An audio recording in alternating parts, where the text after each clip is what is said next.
Hello, everybody, and welcome to another fun-filled and exciting episode of Andrew Discusses. And today, I want to discuss the Animaniacs. And yes, I know my voice is still screwed up and everything else. I have to learn to live with it, and so will you, unfortunately. So anyway, I want to talk about the Animaniacs because we saw the new teaser release. Now, by the time this goes up, like this video here, the teaser release will be at least a week old. But still, we saw the teaser release. This thing, it looks amazing. I mean, holy crap. Besides them parodying Jurassic Park, which was sort of an oddity, but still cool nonetheless, I appreciated it. And I remember seeing the part on Twitter where Yakko, Wacko, and Dot are, like dancing in the sunlight, like coming down the hill. And I retweeted it with saying that, when the world needed a hero, we got three. And it stands, truthful even now. It really does. So what this basically means is, well, the Animaniacs are back. I mean, we knew this was coming, and I'm really excited about this because I liked the Animaniacs as a kid. I always thought it was an interesting show. I mean, you had Yakko, Wacko, and Dot.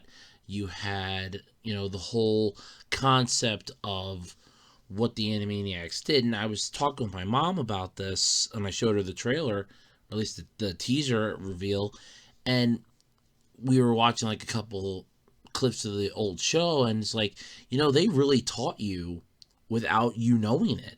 I mean, when you're older, you get older, you realize a lot of these shows were like, holy crap, let me teach these kids something without actually teaching them. And they did a damn good job of it. I mean, look at Yakko Does the World. Look at the song about the presidents. There's one about Wacko Does all the states. There's so many things that they taught you and you didn't know. You never caught on that, they were teaching you something outside of the ordinary. And I do appreciate that. That's a very rare thing in kids shows to be taught while not realizing it. You're taught subconsciously through song and you don't even realize it. You're just moving along to the beat. And it's like, holy crap, this is really good. And just like that, it's instantaneous. This is interesting how all of a sudden we now have, the show coming back and the whole new era can see the Animaniacs, and I really appreciate that because, like I said, they were one of my favorite shows. One of my favorites on there was Rita the Cat. I always thought the singing cat was cool. You had Pinky and the Brain, the Pigeons or the Feathers, basically the Godfather parody. I guess they were. Slappy and her nephew. What was his name? Skippy, I think. Yeah, that was Skippy. Yeah. Buttons and Mindy, which was kind of weird, and Pinky and the Brain. But then again, Pinky and the Brain ended up getting their own show. You had Chicken Poo, which I thought was really funny. It's the one that wanted he wanted Damnedest to be taken as a human, and he wasn't a human, and he could never prove to them that he was a human. Because it's like you wear a disguise to look like human guys, but you're not a man. You're a chicken poo. And I love that. I thought that was pretty cool.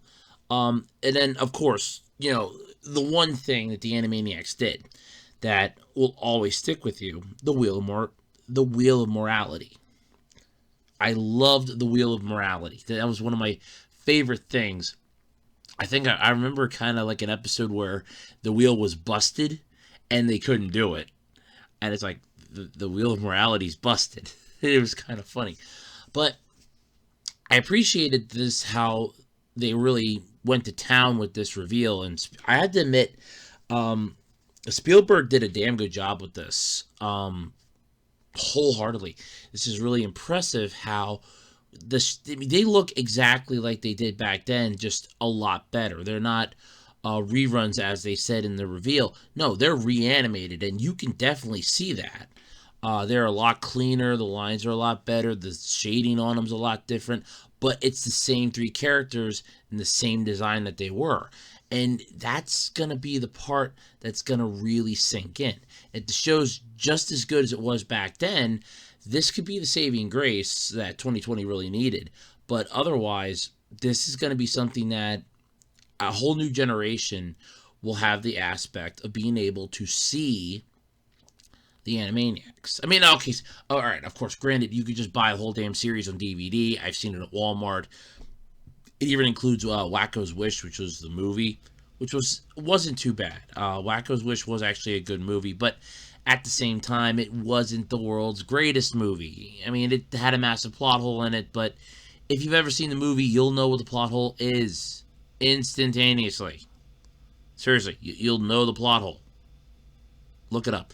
But anyway, I do appreciate the fact that we're getting the Animaniacs back. We're getting Pinky and the Brain back. How about Freakazoid? I think we deserve Freakazoid too at this point. I mean, let's bring back all three. Because remember, Freakazoid was in an episode of Freakazoid. You had Freakazoid, the Brain, and Wacko talking with Spielberg. So why not get all three back? I mean, Freakazoid could do really well too now, especially in the streaming market and everything else, because you know how zany he is, and the fact that you could literally use him as pop culture reference, just nailing stuff to the wall. That would be an interesting concept to bring back that show. But in all honesty, I mean, I'm just happy we're getting Pinky and the Brain back. The Animaniacs are coming back, and I do love the new look they're getting. It's got me nostalgic for the old show, and at the same time excited about the new one. And it's on Hulu, which is the only, I think, downside to this. But in all honesty, I could live with that. It's just one of those, can I deal with it entirely sort of deals. And while, yes, I could, at the same time, I don't really know if it's a good thing to deal with it that way, because as much as I loved the show, there's also the, do you really want it to go this way? I mean, there were some things that the original show did that could be better, and there was some stuff that was just perfect back then that, you know, aged beautifully now and can still be used and, you know, viable. So that's the main question. What are we going to get with this show? It's, I mean, granted, okay, it's a revival. We know that. And it's a damn good revival.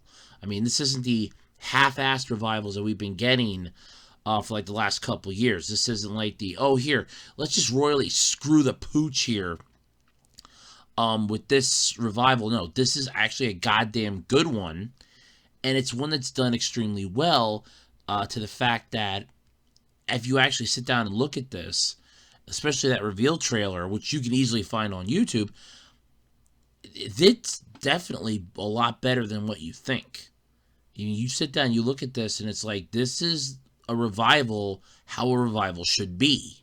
This isn't the, here, we're just going to do this as a needless cash grab, looking at you, Nickelodeon, but this is honestly a damn good revival. And this is being done right, because the original creators involved in it, you have most, I think it's almost most or all the original voices are coming back for it. You know, most of this is 100%, you're bringing back the original cast, you're bringing back most if not all the original crew.